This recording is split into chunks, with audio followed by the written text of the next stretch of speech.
At noon, we got UConn, who went 3-9, traveling to Maryland, who went 8-5. Maryland favored by 21 points on FS1. Taquan Roberson for the Huskies went 197 to 338, threw for 2,075 yards. Cameron Edwards on the ground had 123 carries for 618 yards and 4 touchdowns. By the way, insane average. Like, that's a crazy average to have.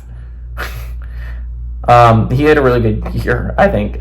Justin Jolie had 56 catches for 578 yards and 2 touchdowns. The only person I've listed that returns there, by the way, is Edwards. Taulia Tagovailoa for Maryland went 290 to 437, threw for 2,377 yards, 25 touchdowns, 11 interceptions. Roman Hemby on the ground had 142 carries for 680 yards and 4 touchdowns, and Jashawn Jones had 56 catches for 790 yards and 4 touchdowns. Hemby is the only one I listed there also to return. Maryland is 2-1 against UConn all time. Last game in 2013. UConn, really enough, 1-0 in one possession games.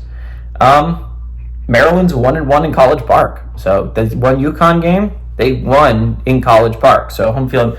I think what's really going to be interesting here is I would love to be the guy that to be like, I think Maryland's a dark horse to make the playoffs this year. Because the past couple years, I do think that if they don't have to draw Penn State and Michigan and Ohio State every year, they would be a team that's in the top. Like, they went 7-5 last year. 3 of those 5 losses were the teams I just mentioned, and they gave Ohio State and Michigan hell.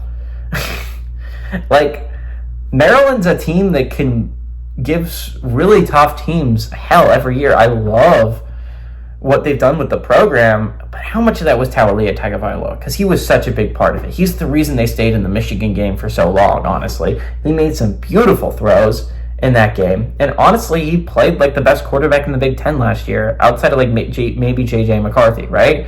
And he was overshadowed because he played at Maryland, but Taulia Tagovailoa was a dude, and I just don't know how Maryland's going to replace him, really. I'm going to be excited to see if he turns out, the quarterback to replace him turns out to be good. I absolutely think Maryland can go on a run this year. I think the schedule works out for them, that I think they look like they could make a little bit of a play. Like they said, I mean, like, you have to play Ohio State, Michigan, Penn State every year. It's going to be hard to make the playoffs, but now that you don't, I don't think there's a bigger winner of the not having to play those teams every year than, like, Maryland, right? Because Maryland is a team that, again, if you don't play those games every year, they're like Iowa record every year, right? Maryland's a good team. I would love to see a new quarterback step up, because, like, if they have a new QB, I absolutely could get on the hype train for seeing Maryland in the playoffs.